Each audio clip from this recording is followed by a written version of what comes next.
Hi! நான் உங்கள் அம்முக்குட்டி. எல்லாரும் எப்படி இருக்கீங்க? நல்லா இருக்கீங்களா? இன்னைக்கு வீடியோவில் நம்ம என்ன பார்க்க போகிறோம்னு பார்த்தீங்கன்னா, வீட்டில் இருக்க மசாலா பொருளை வச்சு நம்ம எப்படி மீன் குழம்பு வைக்கிறது அப்படின்னு தான் பார்க்க போகிறோம். வாங்க பார்க்கலாம். வீடியோக்குள்ளே போகலாமா?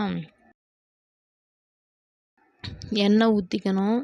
தேவையான அளவு கடலெண்ணெய்,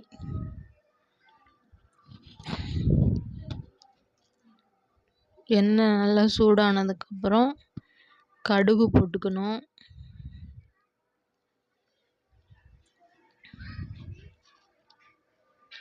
கடுகு நல்லா பொரிஞ்சதுக்கப்புறம் சீரகம், மிளகு, வெந்தயம், சோம்பு இதெல்லாம் ஒன்றா இடித்து வச்சுருக்கேன், 1-2 அதை இதோடு சேர்த்து நல்லா வதக்கிக்கலாம். கொஞ்சம் லைட்டாக பொரிஞ்ச உடனே ஒரு வெங்காயம் நறுக்கி வச்சுருக்கேன், அதை சேர்த்துக்கலாம். அடுத்தது 10 பல் பூண்டை சின்ன சின்னதாக நறுக்கி வச்சுருக்கேன், அதையும் சேர்த்துக்கலாம். இப்போ வெங்காயமும் பூண்டும் நல்லா வணங்கினதுக்கப்புறம் சற்று நேரம் அப்படியே வணக்கிட்டே இருங்க. கொஞ்சம் வணங்கிடுச்சு. இப்போ நம்ம தக்காளி சேர்த்துக்கலாம். ஒரு தக்காளி தான் நான் போட்டிருக்கேன். பக்கத்துலேயே வெங்காயம், தக்காளி போட்டு அரைச்சி வச்சுருக்கேன். ஒரு 4 வெங்காயம், 4 தக்காளி, அப்புறம் கொஞ்சம் புளி கரைசல். இந்த மீனை வச்சு தான் நம்ம இன்றைக்கி குழம்பு வைக்க போகிறோம். ஜிலேபி தான் இருக்குது. இப்போ வெங்காயம், தக்காளி அரைச்ச விழுதை எடுத்து இதில் சேர்த்துக்கலாம். ஒரு 4 தக்காளி, 4 வெங்காயம் பச்சையாக அரைச்சி வச்சுருக்கேன். அந்த விழுது நல்லா சுண்டுற வரலும் இந்த அளவுக்கு நல்லா தண்ணி சுண்டி வர அளவுக்கு வணக்கிக்கங்க. எண்ணெயிலேயே தண்ணி எதுவும் சேர்க்க வேண்டாம். பாருங்கள் எந்த அளவுக்கு சுண்டி வந்துச்சுன்னு. இப்போ அடுப்பு நம்ம சிம்மில் வச்சுக்கலாம். அப்போ தான் நான் மசாலா போட வர கருகாமல் இருக்கும். இப்போ மீன் குழம்பு மசாலா தூள் நான் பிரித்து பாக்கெட் இதில் கொட்டி வச்சுருக்கேன். ஒரு அரை பாக்கெட் அளவுக்கு இதில் மசாலா சேர்த்துக்கலாம். கடையில் வாங்கினது தான், வீட்டில் அரைச்சதில்ல. அடுத்தது பார்த்திங்கன்னா வரமிளகாய் தூள், அதை சேர்த்துக்கலாம். ஒரு 2 ஸ்பூன் அளவுக்கு சேர்த்துக்கலாம். எவ்வளோக்கு எவ்வளோ நிறையா போட்டிங்கனாலும் காரம் சுருக்குன்னு இருந்துச்சுன்னா இந்த சளி இருக்கவங்களாம் சாப்பிட்டிங்கன்னா செமையாக கேட்கும். இப்போ அடுத்தது பெருங்காயத்தூள் சேர்த்துக்கலாம். இது ஒரு தேவையான அளவு போட்டுக்கலாம், வாசத்துக்கு ஏற்ப. அடுத்தது மல்லித்தூள், அது மிளகாத்தூள் 2 ஸ்பூன் போட்டிருக்கோம். இதுவும் ஒரு 2 ஸ்பூன் மல்லித்தூள் போட்டுக்கலாம். நான் அப்படியே சேர்க்குறேன். நீங்கள் அளவு பார்த்து சேர்க்கறனா சேர்த்துக்கலாம். இப்போ மசாலாலாம் நல்லா கலந்து விட்டுட்டு கொஞ்சம் மசாலா பச்சை வாசம் போகிற வரலும் நல்லா வணக்கிக்கலாம்.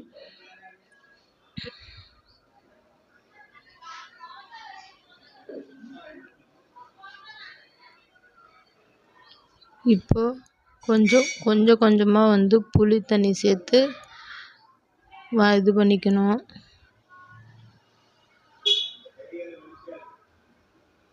ஒரு டம்ளராக புளித்தண்ணி தான் நம்ம சேர்த்துக்கணும். மற்ற எதையுமே நம்ம வெறும் தண்ணியில் நீங்கள் சேர்த்துறாதீங்க. இந்த புளிக்கரைசல் தண்ணியவே நீங்கள் சேர்த்திங்கன்னா தான் அதோட குழம்பு டேஸ்ட்டே வரும். அடுத்தது மஞ்சத்தூள் சேர்த்துக்கலாம்.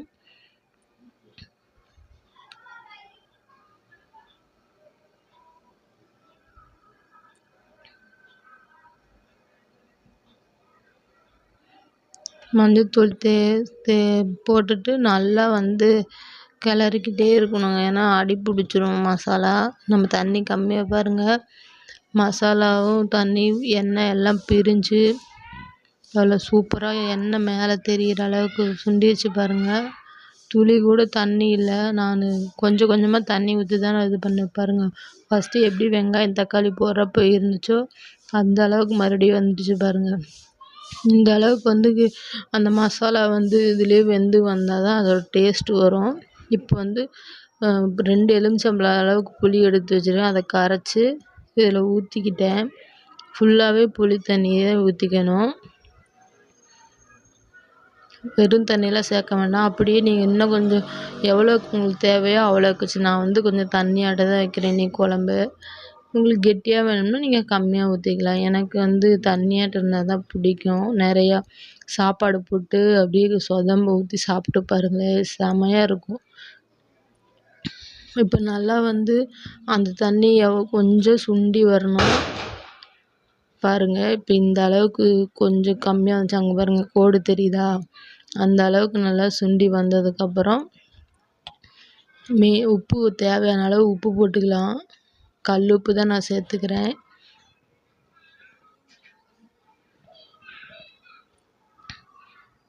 அதை நல்லா கிளறி விட்டுட்டு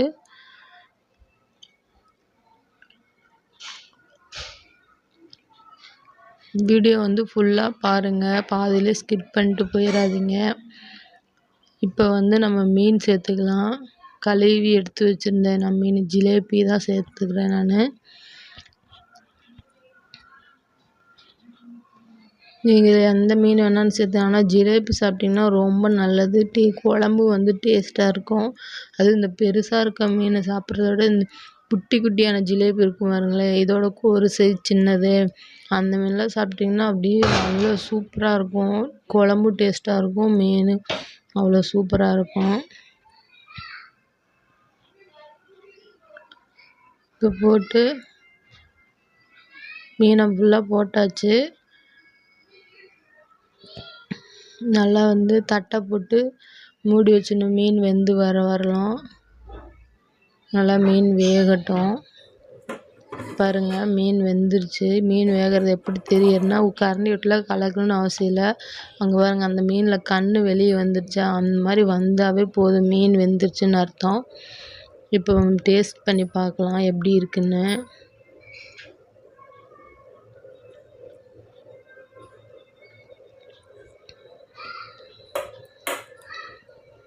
உண்மையாலுமே சூப்பராக இருக்குங்க, செம்ம டேஸ்ட்டாக இருக்குது. இதே மாதிரி நீங்களும் ட்ரை பண்ணி பாருங்கள் உங்கள் வீட்டில். நான் வந்து பெருசாக எதுவுமே சேர்க்கல, வீட்டில் இருக்கிறத வச்சு தான் சேர்த்து இந்த குழம்பே வச்சுருக்கேன். கொத்தமல்லி கருவேப்பிலை கூட போடல, ஆனாலும் இந்த குழம்பு அவ்வளோ டேஸ்ட்டாக இருக்குது. இதே மாதிரி நீங்களும் ட்ரை பண்ணி பாருங்கள், உங்கள் வீட்டில் செமையாக இருக்கும். ட்ரை பண்ணி பார்த்துட்டு எப்படி இருக்குன்றத கமெண்டில் சொல்லுங்கள். லைக் பண்ணுங்கள், கமெண்ட் பண்ணுங்கள், ஷேர் பண்ணுங்கள், சப்ஸ்கிரைப் பண்ணுங்கள். பாய். அடுத்த வீடியோவை பார்க்கலாம்.